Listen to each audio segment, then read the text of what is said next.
Donald Trump has turned the Oval Office into a hole. Hole people. The word hole. Hole countries. I'm a proud holer. This story is full of holes.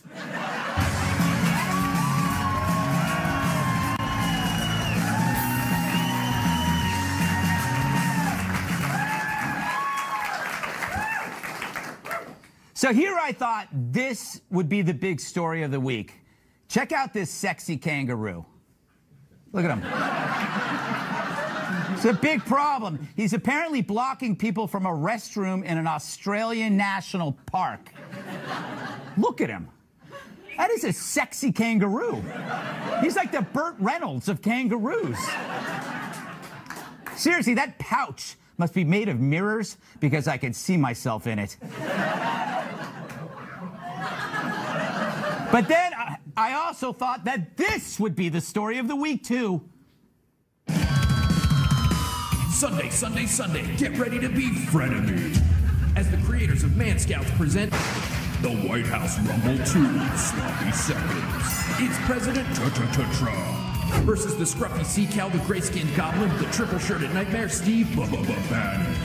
It's an all-out war in the Oval between 45 and the totally disheveled, totally unshaven former chief strategist.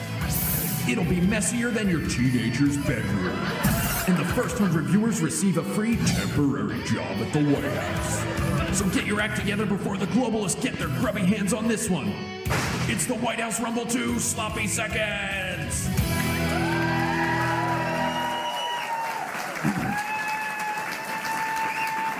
But you know, all of that, it seems like years ago. Trump has this uncanny ability to warp time. Whatever we were talking about on Thursday, it seems like it happened in the 90s. And not the 1990s. The 90s, you know? The new top story is making everyone holier than thou.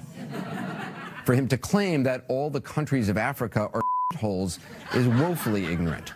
Whole country. Whole countries. So-called whole countries. Hole? Considered a hole. It's like they never swore in their lives, and it's all coming out now. I hope Trump introduces a new vulgarity every week just so they can repeat it over and over again. All right.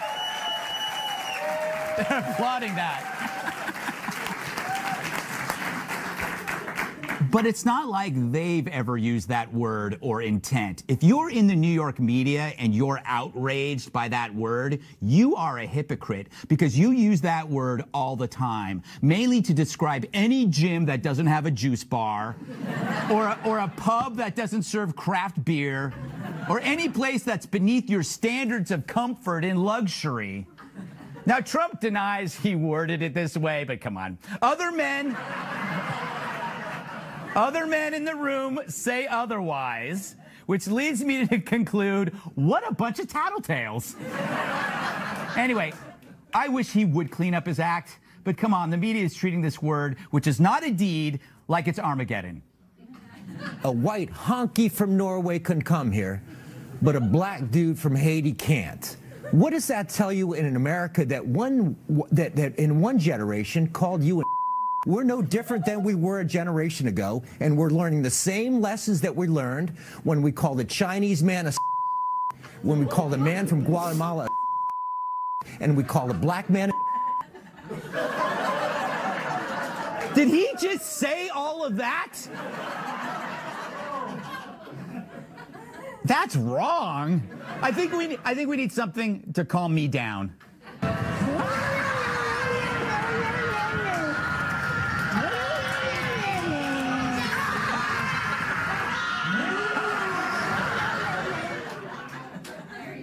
Now, I get it.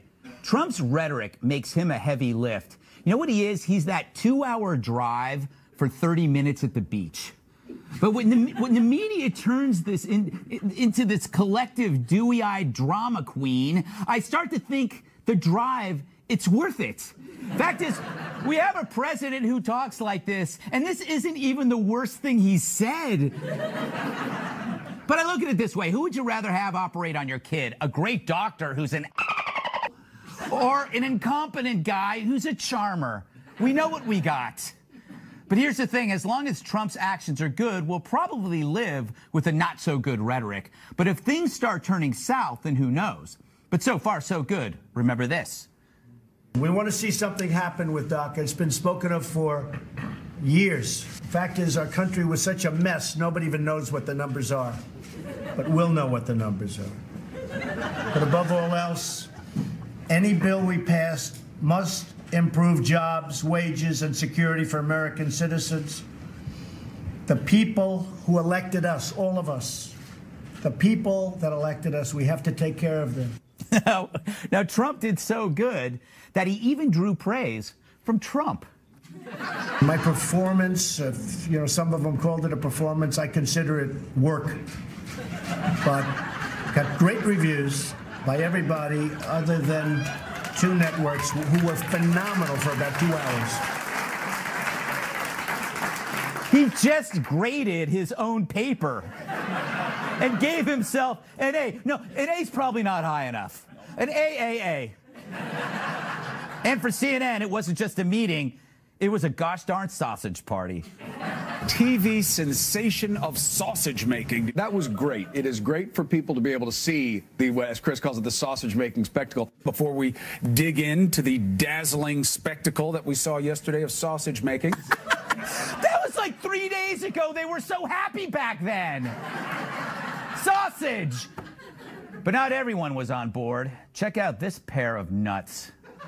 This was nothing more than a dog and pony show where he was using Democrats and Republicans to try and show that he was fit, when in truth he actually showed that he had very little command of the issue. I had some friends that went to Paris over the holiday, and they said they were viscerally... Paris, Texas, right? Paris, France. Oh, Paris, France. And they said they were just viscerally embarrassed to be Americans. They said it was the first time that it was sort of chilling. Grandpa kept kind of wandering back and forth, and he had to be reminded time and time again by Republicans what he believed.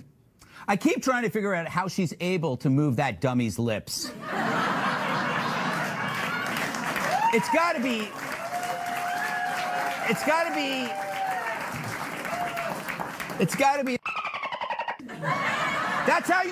That's how you work a dummy. Anyway, no matter what Trump does, they're going to gripe, but he doesn't help himself with his rhetoric. Still, America rolls along, content as baby leopards. Small business optimism is at an all-time high. Yeah, that works. The economy is chugging along. Companies are giving bonuses, benefits, and wage increases to their employees. He's coerced North Korea to the table. Iran is bubbling with a secular revolution. All of these things have majority approval across the parties, which kind of strikes me as centrist. So what exactly has Trump done that's pushing us down this slippery slope to a fascist dystopia? Not much, except for crude words. And yeah, he's blunt to the point of ugliness. But I'm sorry, I don't see Joe and Mika taking spa vacations in the Sudan. At least Trump admits that he doesn't. So take a tip from this sexy kangaroo. Sit back, relax, calm down. Nothing's more attractive than an unflappable marsupial.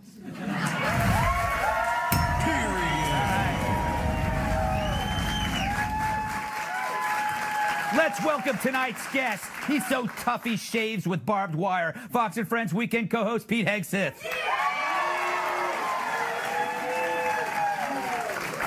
My iPhone's autocorrect says she's ducking hilarious. Writer and comedian Allie Breen. She's our damsel from Detroit, National Review reporter Kat Tibbs. A satellite dish is his dinner plate. Former bodyguard and my massive sidekick, Tyrus.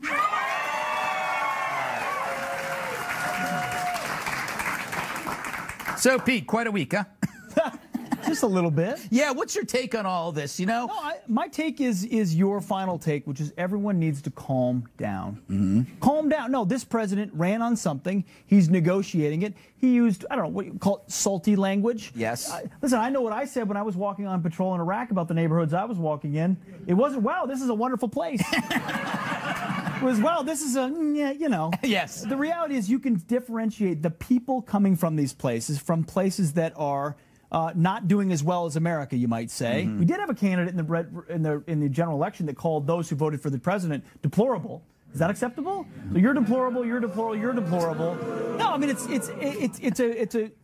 the left loves to point at Americans who they don't like and say they're unacceptable. But when the president points out that a Visa lottery system, is grabbing from countries that may not be as good as we would want them to be, many of which have radical inclinations, he's somehow a racist. It's ridiculous. And I think those that support the policies this president is pursuing should not bend to what the left is trying to do to him right now. You know, the thing is, though,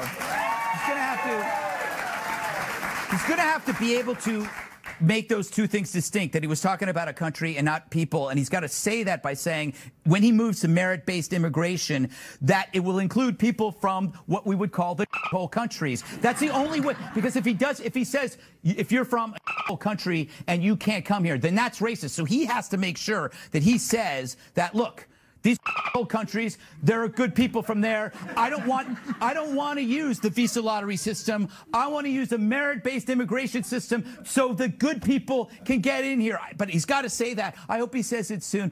Allie, first time on the show. Yes. Talk about whatever you want. What do you think? What do you make of this latest controversy? I'm surprised people are so up in arms. We're so used to this locker room talk. That's what got him elected. Yes. Yeah. We love hearing this from him. And I like, too, that people are so obsessed with the rhetoric. Like Hillary Clinton tweeted, you know, how abominable it was that he said this, and it was so horrible that he was treating these people this way. The Clinton Foundation stole billions of dollars from Haiti years ago. I mean, look at actions as opposed to words. I think we need to do more of that. That's the thing, is that it's conflating. It's now action, now words are actions. Yeah. And I can see you can argue that if something is inflammatory enough, it can be an action. But I don't know if that's what this is. Kat, this country still rolls on. I mean, that's the thing. It goes back to the belief that if Trump can handle the big things, we forgive this kind of obnoxious, coarse rhetoric. What do you think? Well, now thanks to Trump, we can say Merry Christmas again. Yes. And we can also say, hole, apparently. Yeah. You can say Merry hole. You can say whatever you want. Yes. By the way, that is a bar downtown. Mary's quite a bartender. Recently, Mary. Yeah. Anyway. So what I didn't like the comments. I didn't like them. I know that makes me a conservative. But I just pictured a little kid being like, hey, Mom, can Jimmy come to play? And she says, no. And he says, why? And he says, well, because the country of origin he's from is a hole, so he can't come over. Yeah. It's not a good thing to say. We run the country. I understand the difference. I completely understand the difference. But basing things based on country of origin and calling it that, I think could have done a better job. I think he's going to have to. I think he's going to have to separate people from country, because that's. I would love to hear him say that. Yeah, me too. Me too. I hope he does. All right, Tyrus, do you have any theories about this? First, I have two questions. Two questions for you, Tyrus. By the way, Tyrus is his own country of origin. And it's not. And it's not. It's not. Property's beautiful. It's not all. No, two things. I want to ask you, where's Bannon going to go next? Because we were going to talk about Bannon, and also your analysis of Trump. Well, wow, that's a deep question. Yes. Where is Bannon? Yeah. Like, we need to take Waldo out. Yeah. We were expecting this big fight. It was over in one round. I know. He learned real quick that it was Trump's world, not Bannon's. He lost everything in a half hour. Yes. He lost the show. He lost the radio show. They took his dog, his house. He had to turn his keys in.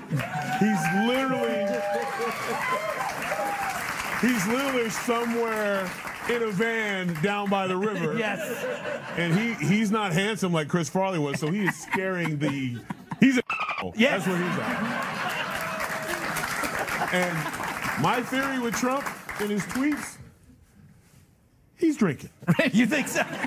From a guy who's had a drink. Yeah. And, I mean, that's the only thing I can think of. The economy is great. Like, we're doing so many great things, and we're talking about this. Or he's in this long meeting, and he's like, and I, as someone from African descent, after hearing the statements, I agree with you that he was talking about the country. So I guess if he said third world country, it would have been better. But third world country, if you look it up in the Urban Dictionary, is yeah. So I'm at this point, I'm going to stop sipping the Diet Cokes at 3 in the morning, whatever it is. But remember, he said this. Yeah, he said it in a room, and but I think he's just, this is who he is, and it's just like. Well, and he also, his mistake was believing that what he could said in a private meeting would be kept there. Dick Durbin, rather than actually confront him in the meeting and have any courage at all, ran to his friends in the media afterwards and said, let me tell you what he said, like a tattletale, like you said. Yeah. He's not used to that. That's not how his world operates, but that's how the D.C. swamp of small men operates. Yeah. And from what I understand, Senator Graham handled it. Yeah. So what Graham did was like, whoa, hey. Senator Graham actually went and talked to him afterwards, which is like what you normally do in reality world, but not in this case. I think we learned a lot this week, which we'll soon forget by Monday, because we'll be drinking a lot, and Trump will do something else. Coming up, a story so hot it'll leave burn marks on your brain. No more personal cell phones if you work in the West Wing. Yeah, that'll work.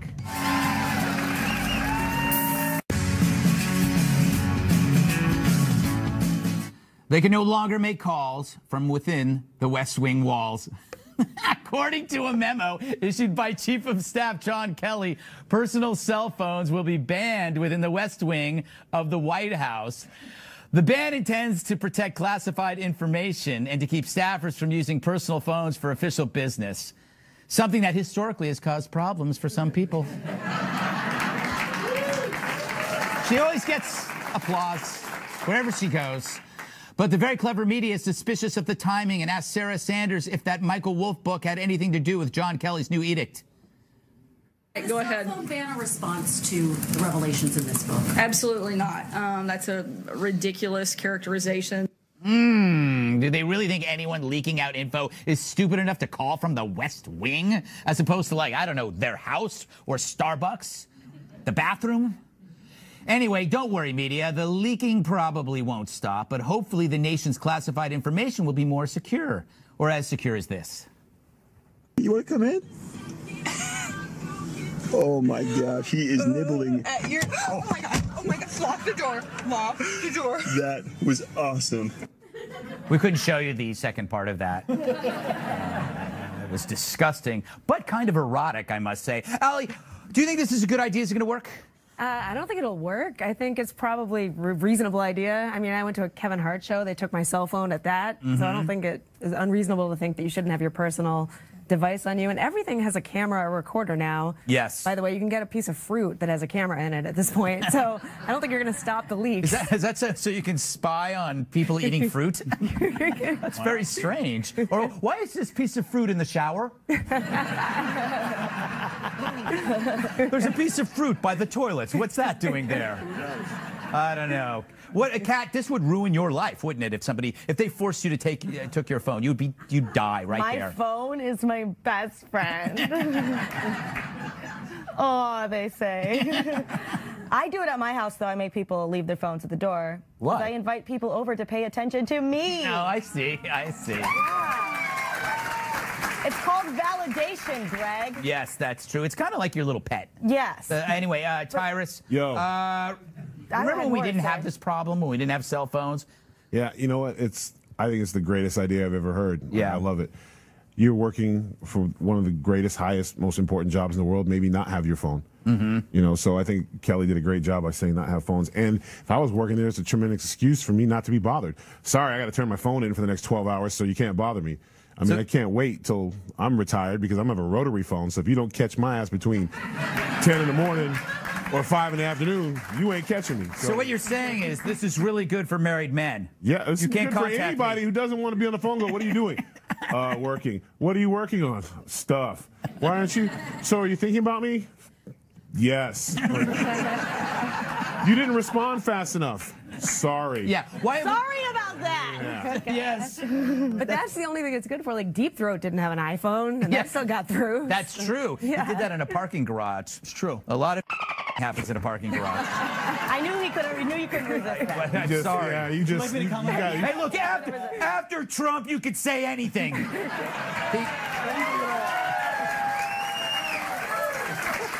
And by the way, it could mean a number of different things, Pete. Anything. Decode that. Yes.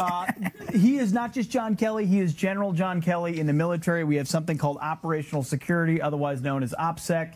You're not allowed to bring devices into sensitive areas. I don't know. Last time I checked, the West Wing is one of them, where they discuss the most classified and secret information our country holds. This should have been probably in since day one. Yeah. And when he came on board, I guarantee you this is not a response to the book. A procedure like this, which is starting in a couple of days, would have been implemented over a series of months to make sure they have all the protocols in place. He's in charge. He's laying the gauntlet down. Good for him. I'd sneak my phone in. Yeah. You try. Yeah. No devices in sensitive areas. Huh. You're on a roll. You're on a roll. I wish I knew that before I ended up in the ER. Took me an hour to explain. He's not getting out of this mindset at all. I'm sorry. This is where we are. Yeah. Right here. Let's keep going. I think that we're underestimating the effect that smartphones are having on all of our lives. I mean, there will be skills and talents that we will cease to have. Just like actually thinking about things when we could just search for things. We're not going to be thinking. We're not going to be doing much of it. You won't try to figure out how to get from A to B when you have Waze or. Does that mean when I'm telling my kid not to play video games, I'm doing them a disservice? No, make them play video games because then they're off the street away from me. Okay. Right? The best thing in the world is if you didn't talk on your phone all day, you might actually have a real conversation when you got home. Just saying. I'm against that. Up next, should you care if the government renewed a domestic surveillance program? Well, as long as they ignore my search history, I'm not worried. Where are my notes?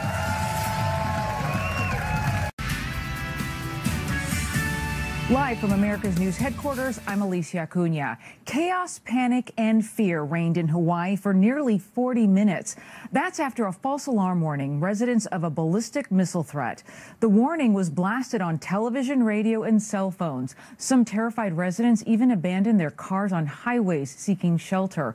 One desperate family even placing a girl in a manhole. State officials say it's all due to human error. The wrong button was pushed at the end of a shift change.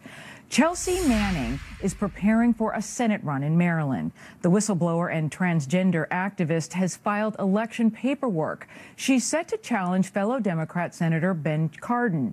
Manning was convicted of leaking classified Army documents to WikiLeaks. After serving 7 years, former President Obama commuted her sentence. I'm Alicia Acuna. Now back to the Greg Gutfeld Show.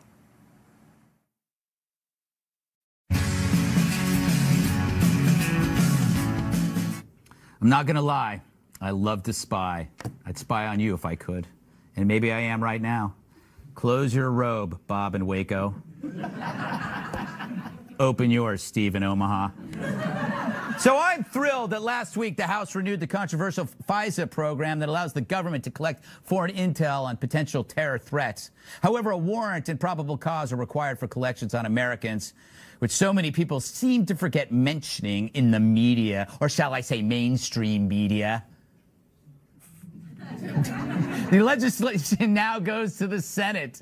I hope the government never comes looking for this video of me.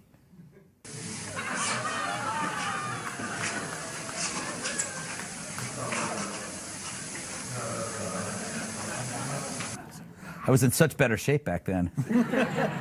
It was low carbs, high protein. Anyway, back on the bread. Kat, in the green room, you said, and I quote, and I recorded it, "Thank God we have these new FISA rules to allow me to rail against them and be secure in my safety bolstered freedom." That's exactly what you said. That is not what I said. In the green room, I sat in the corner and didn't talk at all, actually. That's what I did. Classic Kat. Yeah, classic. I'm very personable. No, it's not.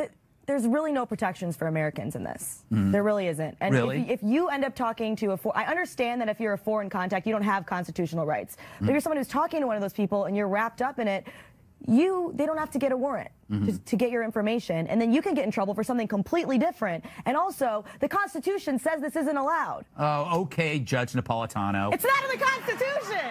It's not in the Constitution. And if you start ignoring certain parts of the Constitution, then the whole thing becomes obsolete, because you can just say, oh, well, they did it over here, did it over here. Yeah, Constitution, it's not convenient. Either the Constitution means everything or it means nothing. And to me, it's everything, Greg. Oh, very good. I say, don't applaud her. It's my show. It's my show.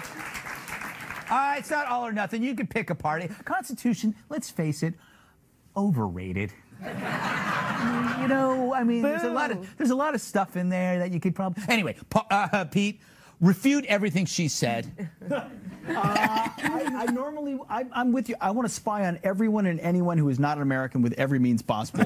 I think we should bring assassination back. Listen, I'm fine. If it's I'm serious. Can you clarify who you would assassinate?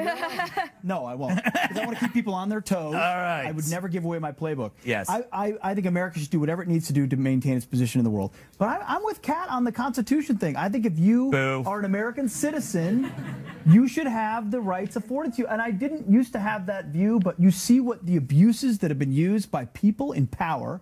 And when your party's not in power and they don't care about the Constitution, they will weaponize the intelligence services against you, which is exactly what Barack Obama and Hillary Clinton did against Donald Trump. I want a Constitution that protects us from that as well. Sorry. You couldn't be more wrong. And I have facts here to dispute that, but we don't have time to go through them. Tyrus! There was some good-ass facts. Yeah. You saw, I showed you the facts in the green room. Blown back. It was amazing. Look, you can't connect the dots, Tyrus, without the dots. You gotta have the dots. You gotta have the dots. Yeah, I mean... Don't be dotist. I don't want to besmirch Kat's eloquent speech, but my thing is, if I'm not doing dirt, I don't care personally. But I also understand... I think there needs to be some kind of thing in there where if they are looking at a foreign element and it so happens that they are talking to an American, at that point, maybe that's when the warrant comes in. I think that's fine. And whatever is conversations are happening before the warrant is inadmissible except against the foreign thing. If there's an imminent threat. If there's an imminent threat. I think that there can be a gray area there. I think that if you want to search, play the band Warrant. Yeah. Is that a band? Yes. How can you not remember Warrant? Wait, you hate Maroon 5, but you like Warrant? I didn't say I like Warrant. I was just searching for a desperate joke. We have age groups of all over here, and they're like, who Warrant?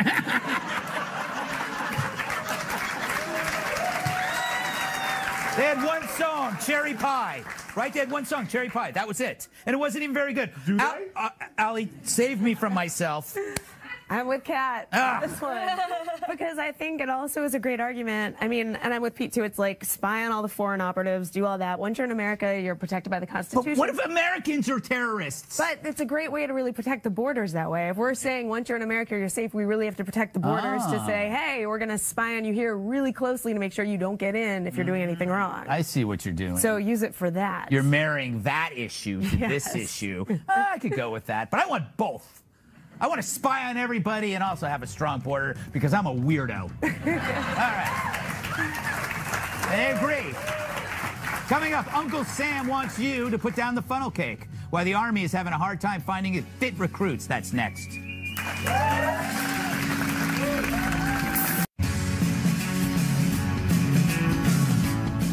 So, how can you fight a war if you can't get through the door?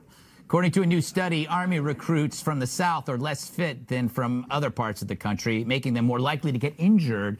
And that's a problem because the Army draws a high percentage of soldiers from recruits from 11 states, from Georgia to Texas. And each lost recruit costs the government thousands of dollars.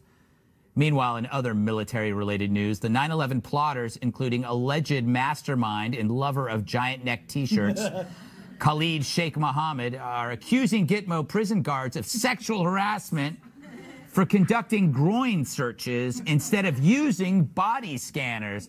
I believe we have a response for Khalid Sheikh.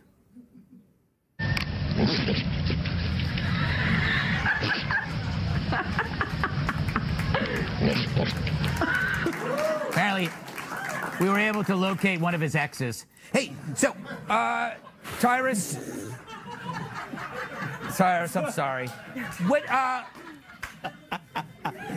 recruits. Is that where you? Real quick to your boy in Gitmo. Bro, that's the closest thing to love you're going to get. So.